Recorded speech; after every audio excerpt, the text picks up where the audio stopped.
আমন্ত্রণ ডিবিসি নিউজের বিশেষ আয়োজন বিআরবি কেবলস উৎসবের vote powered by BRB hospital. দেখছিলেন নাসির সিনটেক্স গ্রুপ সংবাদ শিরোনাম। এবারে জানাবো খবরে বিস্তারিত। আপনাদের সঙ্গে আমরা তিনজন আছি। আমি আছি মজুমদার জুয়েল, আছেন তাসরুবা তন্নি এবং আছেন রেদওয়ান আহমেদ। ধন্যবাদ আপনাকে জুয়েল। ধন্যবাদ মজুমদার জুয়েল আপনাকে। এবারে কিন্তু সুষ্ঠু নির্বাচনের প্রত্যাশা করেছি আমরা, এবং যেটি আসলে সব দীর্ঘদিনের প্রত্যাশা ছিল বাংলাদেশে, যে ইতিহাসের সর্বশ্রেষ্ঠ নির্বাচন, সেই নির্বাচনের ভোট গ্রহণ আমরা দেখলাম কিনা। প্রধান নির্বাচন কমিশনার এম নাসির উদ্দিনও কিছুক্ষণ আগে ব্রিফ করেছেন, মানে ফলাফল ঘোষণা শুরু হওয়ার আগে ব্রিফ করা শুরু করেছেন। সেখানেও তিনি দাবি করেছেন এই নির্বাচনটি অনেক সুষ্ঠু হয়েছে।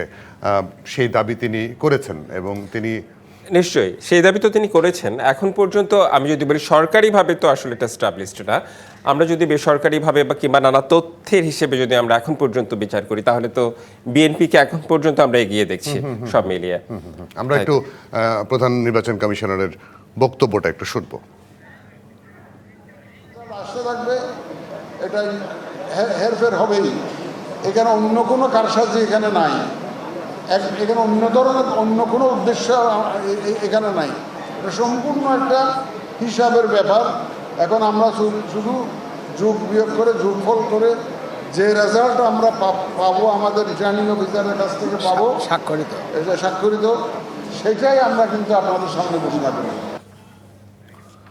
আজকে BNP chairman Tarique Rahman vote দিয়েছেন গুলশানের একটি কেন্দ্রে, এবং সেখানে কথা বলার, সেখানে ভোট দিয়ে বাইরে যারা সাংবাদিক ছিলেন তাদের সাথে কথা বলেছেন। এবং আপনি জানেন যে তিনি আজকে বলেছেন যে আন্দোলনের সঙ্গে যারা ছিলেন তাদেরকে নিয়ে তিনি সরকার গঠন করতে চান যদি তার দল বিজয়ী হয়, এবং তিনি সপরিবারে সেখানে ভোট দিয়েছেন, সেই চিত্রটিও আমরা দেখেছি। এবং এবারের আসলে ভোটে আমরা দেখেছি যে সবাই কিন্তু পরিবার নিয়ে যুক্ত হয়েছেন, এবং যে উৎসবের কথা আসলে আমরা প্রত্যাশা করছিলাম, অনেকটা সেই উৎসবমুখ নির্বাচনই আমরা দেখেছি। একদম বয়োজ্যেষ্ঠ থেকে অনেকেই শিশু যারা বাচ্চা, তাদেরকেও কিন্তু ভোট কেন্দ্রে নিয়ে গিয়েছে এবং পুরো উৎসবমুখর একটা পরিবেশ ছিল। 11 দলীয় জোটের নেতা যিনি জামায়াতের আমির ডাক্তার শফিকুর রহমান, তিনিও ভোট দিয়েছেন। তিনি ভোট দিয়ে কথা বলেছেন। সারাদিন তার যেই ভোট কেন্দ্র, তার যে আসনটি ঢাকা 15, সেই আসনে রেদওয়ান, সেখানেও তিনি 3 বার বোধহয় ব্রিফ করেছেন। সর্বশেষ সন্ধ্যায় একটা ব্রিফ করেছেন।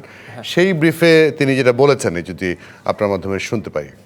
আসলে সবসময় যেটা আসলে রাজনৈতিক দলগুলো বলে থাকে যে নির্বাচনের দিন, নির্বাচনের সময় যে সুষ্ঠু ভোট হলে তার দল জিতে যাবে, কিংবা হচ্ছে মেনে নেওয়ার বিষয়টি আসলে সব রাজনৈতিক দলের মধ্যে থাকে না। আমরা এবার কিছুটা পরিবর্তন দেখেছি।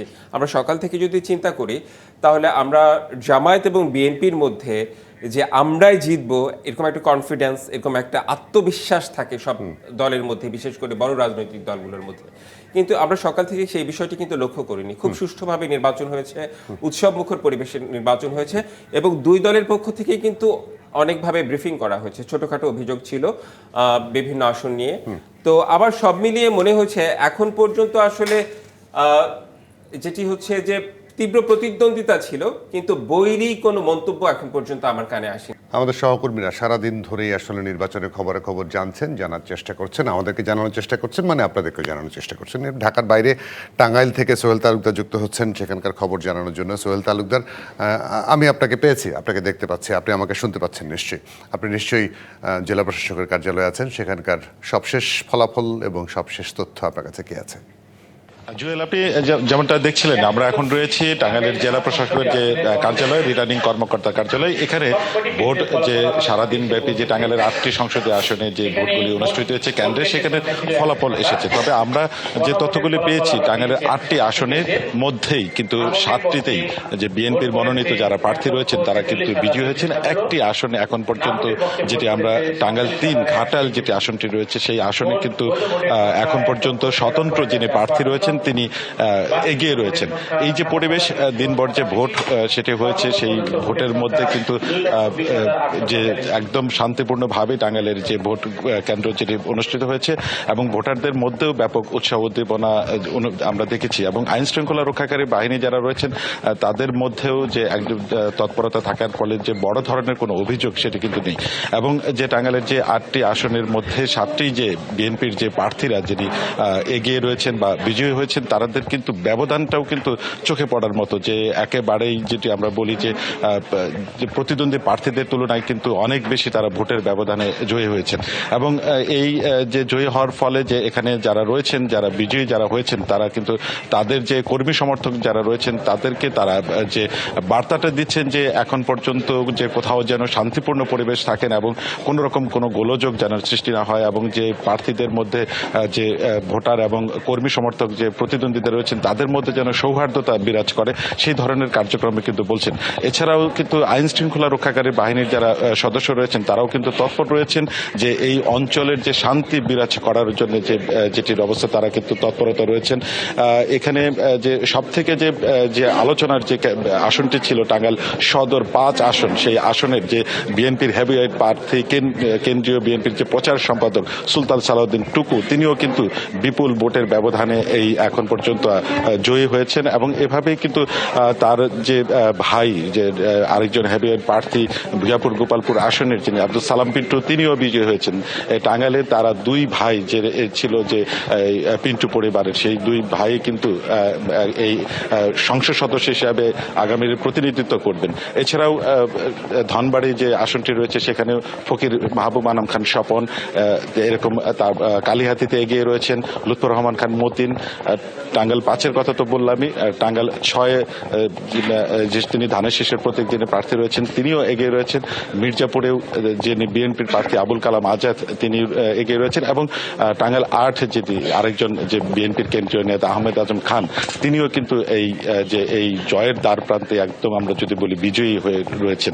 এই ছিল টাঙ্গাইলের যে ভোটের যে পরিবেশ, এবং সুষ্ঠু এবং সুন্দরভাবে ভোট গ্রহণ অনুষ্ঠিত হয়েছে। এবং এই যে কেন্দ্রগুলি ছিল, ঝুঁকিপূর্ণ কেন্দ্র ছিল, সবকিছু মিলিয়ে আমরা যদি বলি যে উৎসবমুখর পরিবেশের মধ্য দিয়েই এই টাঙ্গাইলের 8টি আসনে ভোট গ্রহণ অনুষ্ঠিত হয়েছে। এবং ব্যাপক ভোটের ব্যবধানে বিএনপির যারা একটি আসন ব্যতীত বিএনপির যে প্রার্থীরা রয়েছেন তারাই বিজয়ের দ্বার প্রান্তে বা বিজয়ী হয়েছে। জুয়েল, আপনাকে ধন্যবাদ। আমরা একটু তন্নির কাছ থেকে যে আমরা আসলে একটু নির্বাচন কমিশনে যেতে চাই। নির্বাচন কমিশনের যে ডিবিসি স্টুডিও আছে সেখানে অপেক্ষা করছেন আমাদের সহকর্মী হুমায়রা ফারুকী। এই মুহূর্তে হয়তো সবচাইতে ব্যস্ততম জায়গাটি হচ্ছে নির্বাচন কমিশন। হুমায়রা, ফলাফল আসা শুরু হয়েছে, সর্বশেষ কি তথ্য আছে আপনার কাছে? ঠিক কয়টি আসনের ফলাফল এসছে? আমার কাছে এখন বেশ কয়েকটি আসনের ফলাফল আছে এবং আরও আসতে শুরু করেছে একে একে সবগুলো। এই মুহূর্তে কিন্তু নির্বাচন কমিশনের সিনিয়র সচিব আক্তার আহমেদ একের পর এক আসনের ফলাফল যেগুলো তার হাতে আসছে এবং তিনি সেগুলো ঘোষণা করছেন। তার মধ্যে আমি যদি ব্রাহ্মণবাড়িয়া 3 আসনের কথা বলি, এখানে গণভোটের যেই ফল সেটি হ্যাঁ ভোট এসেছে 19,568টি এবং না এসেছে 9,644টি। এবং বেশ কয়েকটি আসনে আমি এরকম দেখেছি যেই ফলগুলো এসেছে, যেমন ব্রাহ্মণবাড়িয়া 3 আসনের অনেকগুলো এসেছে। সেখানে হচ্ছে জাতীয় নাগরিক পার্টি এনসিপি পেয়েছে 14,846 ভোট, ইসলামী ফ্রন্ট পেয়েছে 185 ভোট, ইসলামী আন্দোলন বাংলাদেশ পেয়েছে 1,662 ভোট, ইনসানিয়াত বিপ্লব বাংলাদেশ পেয়েছে 179 ভোট, স্বতন্ত্র পেয়েছে 60 ভোট, আর বিএনপি পেয়েছে 52,601 ভোট। তো এমন করে আমি দেখেছি যে বেশিরভাগ আসনগুলোতে কিন্তু যেই লড়াইটা হচ্ছে বিএনপি আর জামাত ইসলামের মধ্যেই কিন্তু এই লড়াইটা হচ্ছে। কোনো আসনে আমরা দেখেছি যে পরপর কয়েকটি আসনে হয়তো বিএনপি এগিয়ে আছে, আবার কোনো আসনে আমরা দেখছি তো শেষ পর্যন্ত আসলে এর সাথে আবার পোস্টাল ব্যালটের যেই ভোটের ফলগুলো সেগুলো কিন্তু যোগ হবে। আর প্রত্যেক আসনেই আমার হাতে যে কয়েকটি ফল এসে পৌঁছেছে সেখানে কিন্তু জাতীয় নির্বাচনের যে ভোটের রেজাল্ট তার সাথে গণভোটের রেজাল্টও আসছে, একই সাথে এই দুটো করে প্রকাশ করা হচ্ছে। তো পোস্টাল ব্যালটের এখানে একটা হিসাব আছে, সবগুলো আসনের এই 3 রকম ফল মিলিয়ে কিন্তু আসল রেজাল্টটা আসবে যে এই আসনে কে জিতেছে বা কে হেরেছে বা কে এগিয়ে আছে, অথবা প্রতিদ্বন্দ্বিতা ঠিক কোন দুটো দলের মধ্যে চলছে। আর আমি আরও একটা বিষয় আপনাকে জানাই, সেটা হচ্ছে যে স্কুল ওয়াইজ যে কেন্দ্রগুলো আছে, যেমন রহিমাবাদ সরকারি প্রাথমিক বিদ্যালয় বাগেরহাটের একটা স্কুলের তথ্য আমার কাছে আছে। সেখানে হ্যাঁ ভোট হয়েছে 1282টি এবং যেখানে ভোটার সংখ্যা ছিল 2168টি, সেখানে হ্যাঁ ভোট পাওয়া যেটি হ্যাঁ ভোট যুক্ত হয়েছে 1282 এবং না ছিল 231টি। বেশিরভাগ ক্ষেত্রে আমি এটা দেখছি যে হ্যাঁ ভোট আর না ভোটের যে রেশিও, সেখানে কিন্তু আমার হাতে যে কয়েকটা তথ্য আছে তার মধ্যে আমি দেখেছি হ্যাঁ ভোট অনেকগুলো ক্ষেত্রে এগিয়ে আছে এবং আরও যে ফলগুলো আসছে, বাকি ফলগুলো হাতে আসা মাত্রই আমি কিন্তু বলতে পারবো যে ঠিক মানে কি অবস্থা। কিন্তু একটি বিষয়, সেটি হচ্ছে যে বিএনপি আর জামাতের মধ্যেই কিন্তু মূল লড়াইটা হচ্ছে। বাকি যে স্বতন্ত্র প্রার্থী আছেন, এনসিপি প্রার্থী আছেন, তাদের সাথে কিন্তু ভোটের যে ব্যবধান, সংখ্যার যে ব্যবধান, সেটি কিন্তু বেশ ব্যবধান। একদম পরিষ্কার, আমার কাছে একদম পরিষ্কার। হুমায়ুন ফারুকী থাকবেন আপনার কাছে বারবারই আসবে। মানে একটা জিনিস স্পষ্ট যে হ্যাঁ ভোট এগিয়ে, এবং আমরা যদি প্রার্থীর বিচারে হিসেব করি, আমরা তাহলে এখন পর্যন্ত ধানের শীষকে এগিয়ে রাখতে পারি।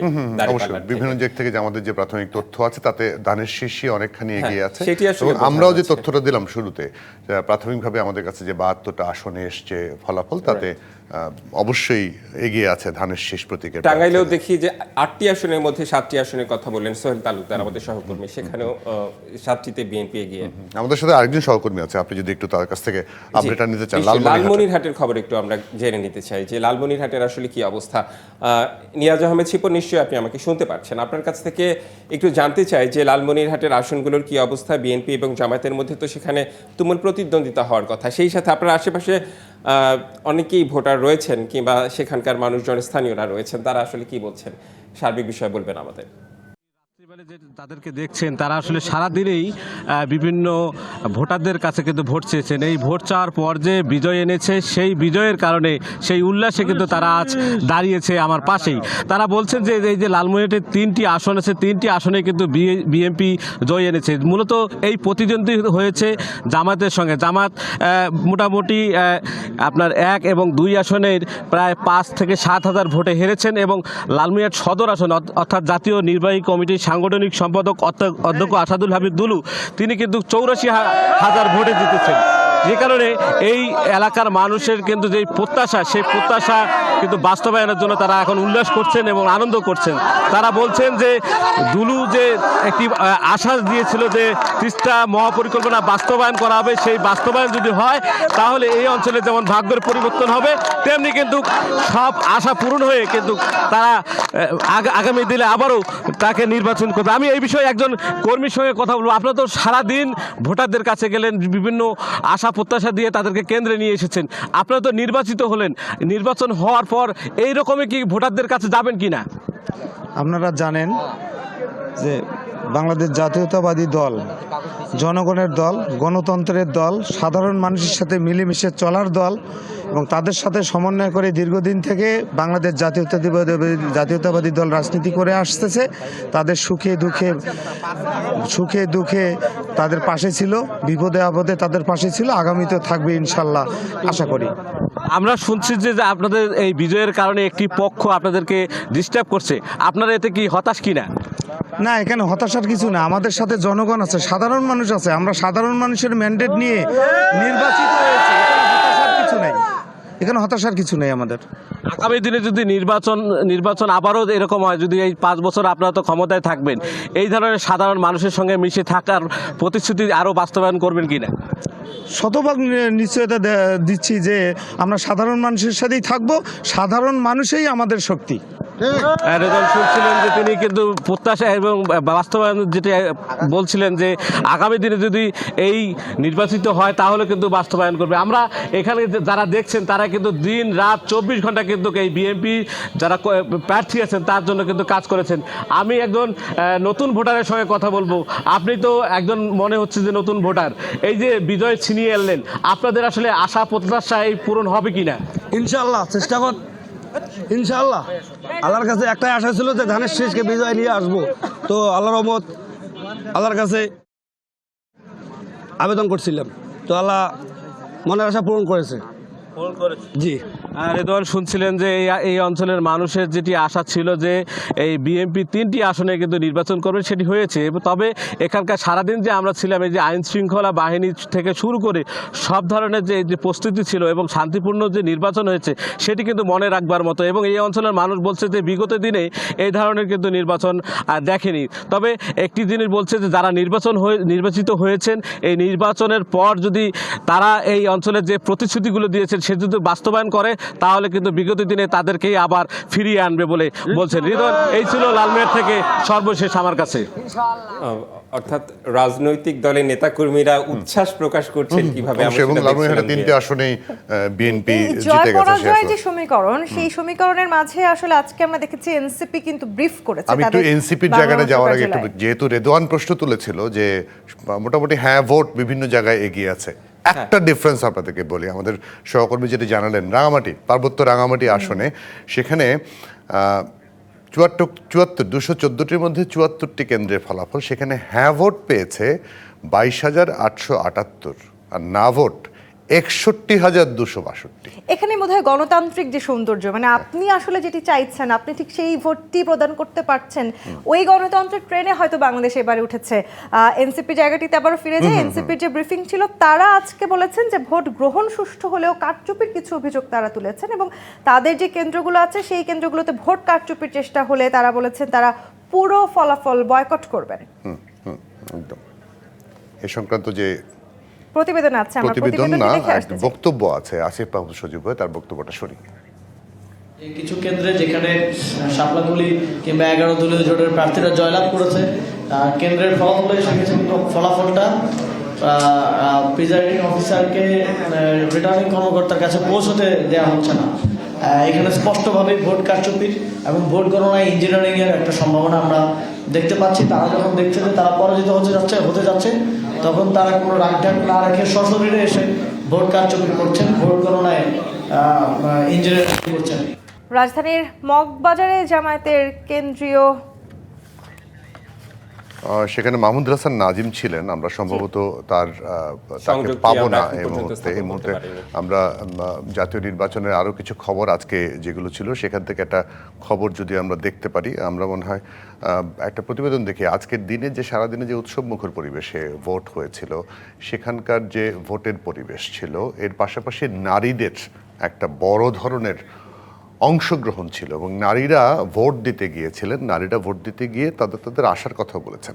এবং জি, এবং আমি নিজেও কিন্তু আসলে আমার যে অভিজ্ঞতা সেটিও যদি আপনাকে বলি জুয়েল, আজকের এই নির্বাচনটি কিন্তু যথেষ্ট সুষ্ঠুভাবে হয়েছে এবং কোনো রকমের ঝামেলা ছাড়া দীর্ঘ লাইনে দাঁড়িয়ে থাকারও যে আনন্দ, সেই আনন্দটাও কিন্তু আসলে এবারের ভোটাররা হয়তো পেয়েছেন দীর্ঘদিন পর। সেই আনন্দটা আমরা উপভোগও করেছি একদমই। এবং নানা জাতি, বড় ধর্মের সবাই কিন্তু ভোট দিতে গিয়েছিলেন, সেটা আমরা এটা খুব আমি বলতে চাচ্ছিলাম যে একদম যেটা বলা হচ্ছিল যে একদম ওই যে হয় না যে আমাদের যারা সনাতন ধর্মাবলম্বী বা বৌদ্ধ ধর্মাবলম্বী তাদেরকে বলা হয় যে তারা একটা দলের ভোট ব্যাংক। আসলে আজকে সেটির এটা প্রমাণিত হয়নি, কিন্তু আজকে ডিফারেন্ট অসংখ্য এইসব বিভিন্ন ধর্মবর্ণের মানুষকে আমরা দেখেছি ভোট দিতে। আমাদেরকে বিরতির সময় হয়ে এসেছে, আমরা একটা বিরতিতে যেতে পারি এবং আমরা তরুণদের কথা শুনবো এবং যাদেরকে বলা হচ্ছিল যে এবারের ভোটের গেম চেঞ্জার তারা হতে পারে, সেই সাথে নারীদের কথা তো আমরা জানলামই। আমরা সেসব প্রতিবেদনও দেখে আসতে চাই, আলোচনা করতে চাই, সেই সাথে ভোটের আরও সব তথ্য আপনাদেরকে আমরা জানাতে চাই। ডিবিসি নিউজের বিশেষ আয়োজন বিআরবি কেবলস উৎসবের vote powered by BRB hospital থেকে নিচ্ছে একটি বিরতি, ফিরছে একটু পরে। স্বাগত আরও একবার ডিবিসি নিউজের বিশেষ আয়োজন বিআরবি কেবলস উৎসবের vote powered by BRB hospital. আমরা আবারও অন্যান্য যে আমাদের প্রতিনিধির সঙ্গে যোগাযোগ করব, তার আগে একটু তিনজনের সাথে কথা বলে নিই। সেটা হচ্ছে আমাদের কাছে আপনারা যে বিভিন্ন টেলিভিশন নিশ্চয়ই দেখছেন দর্শক, বিভিন্ন জায়গায় বিভিন্ন ফলাফল আপনারা দেখছেন। এই ফলাফলগুলোর মধ্যে আমরা যতটুকু দিচ্ছি সেগুলো হচ্ছে 90টা এখন পর্যন্ত। 90টির মধ্যে 61টি আসনে বিএনপি এগিয়ে আসে, মানে জিতে গেছে এরই মধ্যে বেসরকারিভাবে। জামাতের নেতৃত্বে 11 দলীয় জোটে জিতেছেন 28টি আসন আর একটি স্বতন্ত্র আসনে জিতেছেন। এগুলো হচ্ছে আমরা বিভিন্ন রিটার্নিং অফিসারের কাছ থেকে যে তথ্য পাচ্ছি সেখান থেকে আমরা সরাসরি আমাদের সহকর্মীদের মাধ্যমে ফলাফলটা দিচ্ছি। অন্যরা হয়তো অনেক জায়গা থেকে তাদেরও সোর্স আছে, তারাও হয়তো অনেকখানি এগিয়ে আছে, তবে আমরা চেষ্টা করছি সঠিক তথ্যটি দিয়ে আপনাদের সামনে তথ্য দেওয়ার জন্য, তাড়াহুড়ো না করে কম্পিটিশনের সামনে এগিয়ে না গিয়ে আমরা সঠিক তথ্যটা দিয়ে আপনাদেরকে এগিয়ে রাখার চেষ্টা এবং করছি। মানুষের আগ্রহের কেন্দ্রবিন্দুই কিন্তু এখন আসলে কে ফলাফল। এগিয়ে, বিএনপি, জামায়াত, এনসিপি কতটি আসন পেল নাকি স্বতন্ত্র কতটি এবারে কিন্তু কতটি আসন স্বতন্ত্র পেল? প্রার্থীরাও পিছিয়ে নেই, তারাও কিন্তু প্রচারণার সময়ও দেখা গেছে যথেষ্ট প্রচারণা চালিয়েছেন, তাদের একটা জয়ের সম্ভাবনা আছে। তাদের বিদ্রোহী যারা প্রার্থী আছে রাজনৈতিক দলগুলো, সেই প্রার্থীরাও এইবারের নির্বাচনে সমীকরণ পাল্টে দিতে পারে, সেটাও কিন্তু আমরা অনেকক্ষণ ধরে অনেকবার শুনেছি। এর মধ্যে যদিও আমরা একজনের কথা বলেছি, কিন্তু আমার কাছে তথ্য হচ্ছে আরো বেশ কয়েকজন জিতে গেছে। আমরা হয়তো কিছুক্ষণের মধ্যে এটা মনে হয় সেই সময়ের ফলাফল সাথে দেব। সাথে আরো বেশি স্পষ্ট হ্যাঁ, হবে, তাই না? অবশ্যই, আরো অবশ্যই। তথ্যগুলো আমরা স্পষ্টভাবে জানতে পারবো। আমাদের আমাদের সঙ্গে নাজিম যুক্ত হবেন।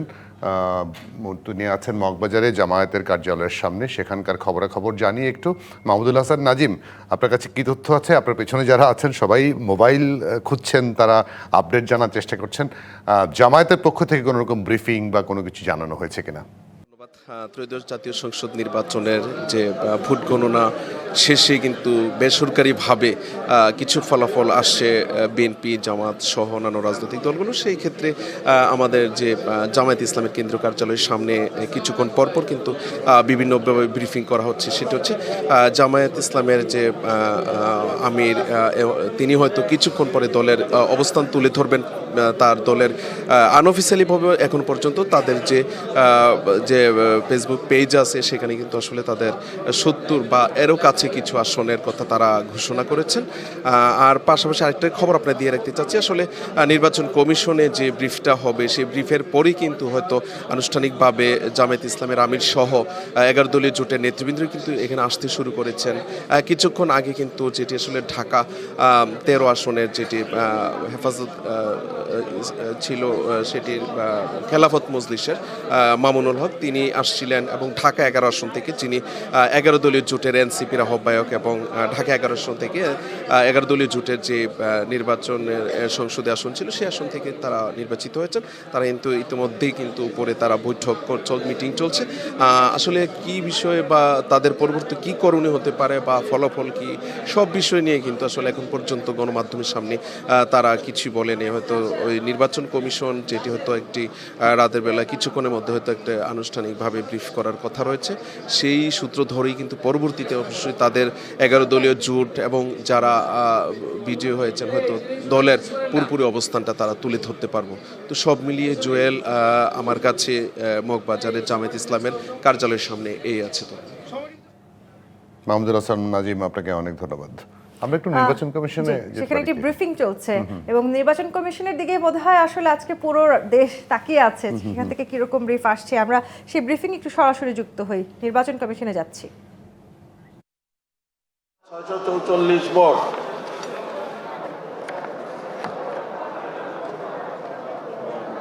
ব্রাহ্মণবাড়িয়া 4, মোট কেন্দ্র সংখ্যা 45, প্রাপ্ত ফলাফল কেন্দ্র সংখ্যা 45।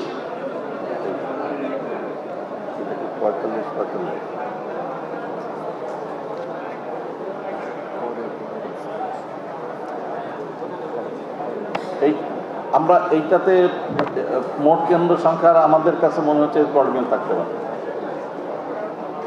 কুমিল্লা 8, মোট কেন্দ্র সংখ্যা 106, ফলাফল প্রাপ্ত ভোট কেন্দ্রের সংখ্যা 20। জনাব আব্দুল কাদের ইসলামী ঐক্যজোট মিনার প্রতীকে পেয়েছেন 46 ভোট। জনাব HM ইরফান জাতীয় পার্টি লাঙ্গল প্রতীকে পেয়েছেন 98 ভোট। জনাব জাকারিয়া তাহের বাংলাদেশ জাতীয়তাবাদী দল ধানের শীষ প্রতীকে পেয়েছেন 29,413 ভোট। জনাব মোহাম্মদ গোলাম মোর্শেদ বাংলাদেশ সুপ্রিম পার্টি একতারা প্রতীকে পেয়েছেন 563 ভোট। জনাব মোহাম্মদ আলী আশরাফ বাংলাদেশ সমাজতান্ত্রিক দল বাসদ মই প্রতীকে পেয়েছেন 27 ভোট। জনাব মোহাম্মদ মফিজউদ্দিন আহমেদ বাংলাদেশ রিপাবলিকান পার্টি হাতি প্রতীকে পেয়েছেন 15 ভোট। জনাব মোহাম্মদ শফিকুল আলম হেলাল বাংলাদেশ জামাতে ইসলামী দাড়িপাল্লা প্রতীকে পেয়েছেন 5,843 ভোট। একই আসনের গণভোটের ফলাফল: হা প্রতীক পেয়েছে 20,694 ভোট, না প্রতীক পেয়েছে 11,975 ভোট।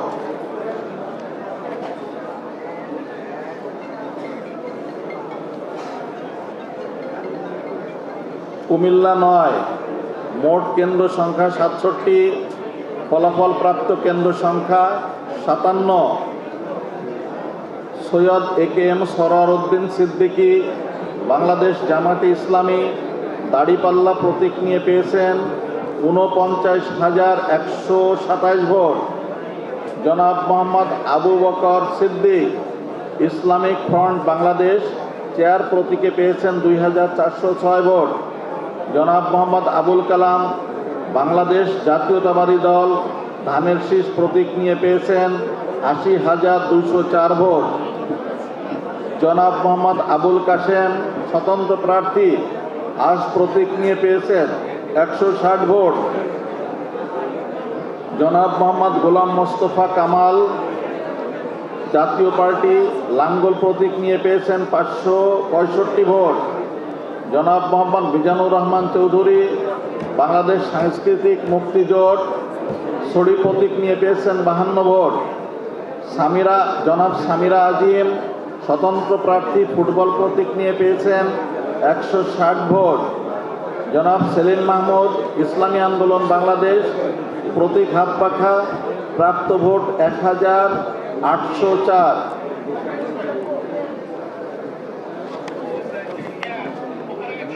বিভিন্ন আসনের ফলাফল ঘোষণা চলছে এবং আমি যেটা মাঝখানে বললাম যে আমরা যে ফলাফল দিচ্ছি তার থেকে এখনও নির্বাচন কমিশন পিছিয়ে, কারণ আছে, কারণ এগুলো সার্টিফাইড কপিটি তাদের হাতে আসবে, তারপর তারা এই ঘোষণাটা একদম পুরোপুরি নিশ্চিত হওয়ার পর তারপর তারা ঘোষণা দেবেন। আমরা আসলে দেশের বিভিন্ন প্রান্ত থেকে আমাদের সহকর্মীরা যুক্ত হচ্ছিলেন। একটু খুলনার খবর কি আমরা একটু সেটা হ্যাঁ অবশ্যই আমাদের সহকর্মী আছেন বোধহয়। আমাদের সহকর্মী আমিরুল ইসলাম এই মুহূর্তে যুক্ত হচ্ছেন। আমিরুল ইসলাম, আপনার কাছ থেকে একটু জানতে চাইবো খুলনার 6টি আসনের এখন পর্যন্ত কি অবস্থা একটু জানাবেন। সেই সাথে 11 দলীয় জোটে হয়ে যে কৃষ্ণ নন্দী প্রতিদ্বন্দ্বিতা করছিলেন তার আসলে অবস্থা এখন কি অবস্থা, মানে ভোটের দৌড়ে কিংবা এখন কি অবস্থা সেটা যদি জানাতে পারতেন।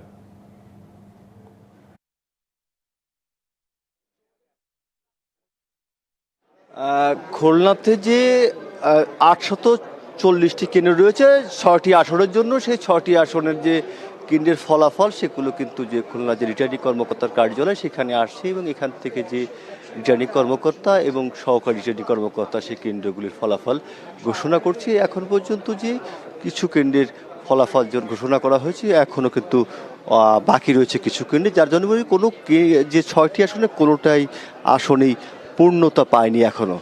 একেবারেই বলা যায় যে কেন্দ্রের ঘোষণা চলছে। আমি যদি বলি এখন পর্যন্ত এখানে যতগুলো কেন্দ্র ঘোষণা হয়েছে, এখন ঘোষণা বলা যায় যে ঘোষণা কিছুক্ষণ আগে হয়েছিল, এখন ঘোষণা বন্ধ রয়েছে, তো কিছু আবার হয়তো শুরু হবে। খুলনা যে আলোচিত যে খুলনা 1 আসনের এখানে হচ্ছে 120টি কেন্দ্র রয়েছে, তার মধ্যে 12টি কেন্দ্রের ফলাফল রিটার্নিং কর্মকর্তা ঘোষণা করছে। এখানে যে বিএনপি যে মনোনীত প্রার্থী রয়েছেন আমির এজাজ খান, তিনি পেয়েছেন 11,066 ভোট। তার নিকটতম প্রতিদ্বন্দ্বী রয়েছেন যে কৃষ্ণনন্দী, তিনি পেয়েছেন যে 6,435 ভোট। এবং খুলনা যে 6 আসন কয়রা পাইগাছা, এই আসনটিতে 150টি কেন্দ্র রয়েছিল, সেখানে 20টি কেন্দ্রের ফলাফল ঘোষণা করা হয়েছে। 20টি কেন্দ্রের মধ্যে যে বিএনপির প্রার্থী যে ছিলেন তিনি পেয়েছেন 17,246 ভোট। তার নিকটতম প্রতিদ্বন্দ্বী যে বিশেষ করে 11 দলীয় জোটের জামাতের প্রার্থী আবুল কালাম আজাদ, তিনি পেয়েছেন 17,050 ভোট। এবং খুলনা যে 4 আসন, বিশেষ করে এখানটায় রয়েছেন যে 145টি আসন এবং 47টি কেন্দ্রের যে 45টি কেন্দ্র 47 ঘোষণা করেছে। এর মধ্যে 40,571 ভোট পেয়ে বিএনপি প্রার্থী এগিয়ে আছেন এবং তার নিকটতম প্রতিদ্বন্দ্বী রয়েছে 11 দলীয় জোটের খেলাফত মজলিসের যে প্রার্থী রয়েছেন হাত ঘড়ি, তিনি কিন্তু এখানটায় পেয়েছে 34,846 ভোট। এবং এখানটায় একটা বিষয় থাকছে যে খুলনা 3 আসনে 116টি কেন্দ্রের মধ্যে 36টি কেন্দ্রের ফলাফল ঘোষণা হয়েছে। ফলাফল দেখা গিয়েছে যে বিএনপির প্রার্থী 20,991 ভোট পেয়েছেন। তার নিকটতম প্রতিদ্বন্দ্বী রয়েছে যে বিশেষ করে যে 11 দলীয় জুড়ে জামাতের প্রার্থী অধ্যাপক মাহফুজুর রহমান, তিনি পেয়েছেন 16,991।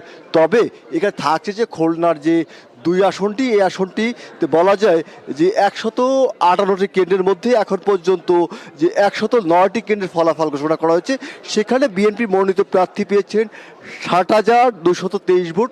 তার নিকটতম প্রতিদ্বন্দ্বী 11 দলীয় জোটে যে জামাতের প্রার্থী রয়েছেন অ্যাডভোকেট জাহাঙ্গীর হোসেন হেলাল, তিনিও পেয়েছেন 60,468 ভোট। মানে এই যে আসনটিতে আমিনুল, আপনাকে অনেক ধন্যবাদ। থাকবেন অবশ্যই, আমরা পরবর্তীতে যুগ। জামায়াতে ইসলামের আমির ডাক্তার শফিকুর রহমান এই মুহূর্তে ব্রিফ করছেন সম্ভবত। আমরা একটু যাওয়ার চেষ্টা করি, শোনার চেষ্টা করি। হ্যাঁ, মগবাজারে ব্রিফ করছেন। পক্ষে হা ভোট বেশি পড়েছে, এই জন্য আমরা দেশবাসীকে আন্তরিক মোবারকবাদ জানাই। যদিও অফিসিয়ালি এটা ডিক্লেয়ার করা হয় নাই, শেষ পর্যন্ত কি হয় সেটা আমরা দেখার অপেক্ষায় আছি। আর সরকার গঠনের জন্য যে নির্বাচন হয়েছে, সেখানে মূল প্রতিদ্বন্দ্বিতা ছিল মূলত 2টা জোটের মাঝেই বলতে হবে। আমরা অংশগ্রহণ করেছি। নির্বাচনের প্রক্রিয়া যখন শুরু হয়েছে তখন থেকে শুরু করে আমরা আমাদের কার্যক্রম চালিয়েছি। আমাদের যারা প্রতিদ্বন্দ্বী ছিলেন তারা তাদের কার্যক্রম চালিয়েছে। স্বাভাবিক একটা নির্বাচন যখন হবে, সবাই জিতবে না, কেউ জিতবে কেউ হারবে, এটাই গণতন্ত্রের সৌন্দর্য। আমাদের দেশে কিছু সংস্কৃতি আছে, আমরা এই সংস্কৃতিকে পাল্টানোর পক্ষে। তবে আমাদের কিছু অবজারভেশন আছে, সেই অবজারভেশনগুলো আমরা জাতির সামনে তুলে ধরার পক্ষে, যাতে ভবিষ্যতে একই অন্যায়ের বা সীমালঙ্ঘনের পুনরাবৃত্তি না ঘটে। বেশ কিছু ঘটনা ঘটেছে, আমরা এগুলা কম্পাইল করছি। আমরা আমাদের পরিসরে আবার বসবো। আজকে তো এই পরিসরে আমাদের বিস্তারিত আলোচনার সুযোগ ছিল না, কারণ এখন পর্যন্ত বেশ কিছু আসনে আমাদের জানা মতো আমরা এগিয়ে আছি এবং গণনাও কমপ্লিট। কিন্তু স্থানীয়ভাবে যারা রিটার্নিং অফিসার আছেন তারা ঘোষণা দিচ্ছেন না, ঝুলিয়ে রেখেছেন। তা আমরা বুঝতে পারছি না এটা কেন। মাঝখানে আবার ওয়েবসাইটে হঠাৎ করে দেখা গেল যে কে কতটা আসন পেয়েছে সেইটা দেওয়া হলো, মাঝখান থেকে উদাও হয়ে গেল, আবার নাই। আমাদের লোকদেরকে বসিয়ে রাখা হলো দীর্ঘ সময়। এই একটু আগে ওনারা একদম প্রথম পর্যায়ে 10টা 12টা কেন্দ্রের যে ফলাফল সেগুলো ঘোষণা করা শুরু করেছে, সেটা আবার বেসরকারি। তা আমরা সব মিলেই এখন আপনাদের সামনে পূর্ণাঙ্গ কোনো বক্তব্য দিতে পারছি না বলে আমরা দুঃখিত। আমরা দিব ইনশাল্লাহ। আমরা আবার বসবো, আমাদের মধ্যে আমরা এগুলা নিয়ে বিশ্লেষণ করব। আমাদেরও কোনো ত্রুটি ঘাটতি থাকে সেটাও আমরা দেখব। আবার যদি সামগ্রিক কোনো বড় ত্রুটি ঘাটতি হয় তাকে সেটাও আমরা আনবো। আমরা আগেই বলেছি, ছোটোখাটো কোনো বিষয় নিয়ে আমরা টানাটানি করবো না এবং পুরানা রাজনীতির সংস্কৃতিতে আমরা ফিরে যেতে চাই না। আমরা ইতিবাচক ধারার রাজনীতি করতে চাই। রাজনীতি যদি দেশের মানুষের জন্য হয়, তাহলে যারা রাজনীতি করবেন তাদেরকে এই কথা মেনে নিতে হবে যে পাশ করার গ্যারান্টি নিয়ে কোনো নির্বাচনও হয় না, কোনো রাজনীতি হয় না। আপনি যাবেন মানুষের কাছে আপনার বক্তব্য নিয়ে, মানুষ যেভাবে গ্রহণ করবে, যতটুকু গ্রহণ করবে, তাকে আপনার অভিনন্দন জানানো উচিত। আমরা দেশবাসীকে যতটুকুই তারা আমাদেরকে সহযোগিতা করেছেন, এর জন্য আমরা গভীর কৃতজ্ঞতা এবং অভিনন্দন জানাই।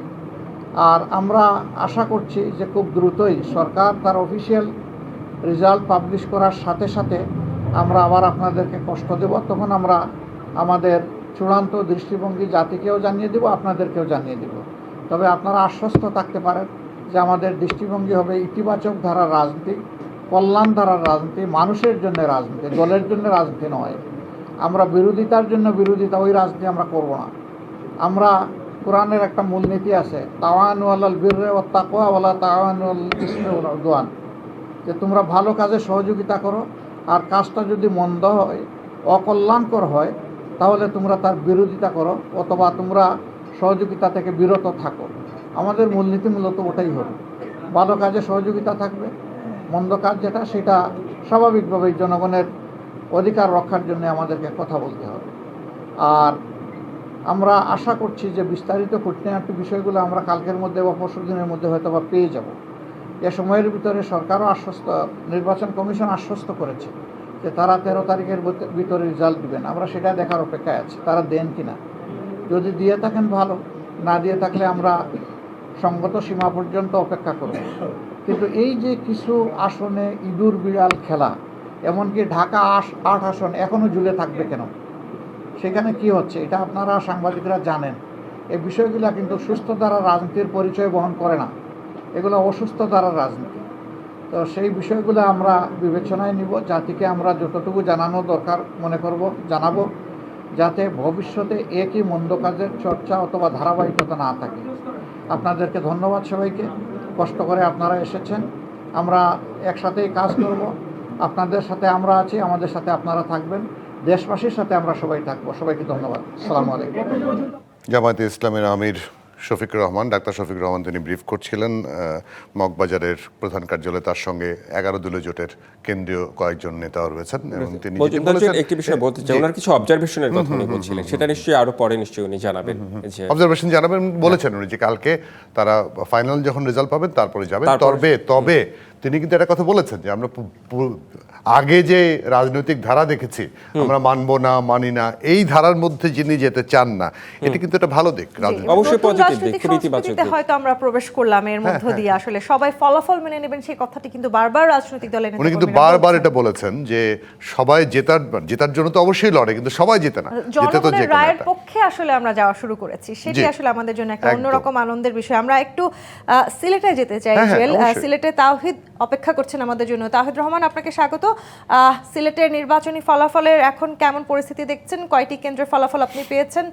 সেখানে কারা কারা জয়ী হয়েছেন সবশেষ জানাবেন।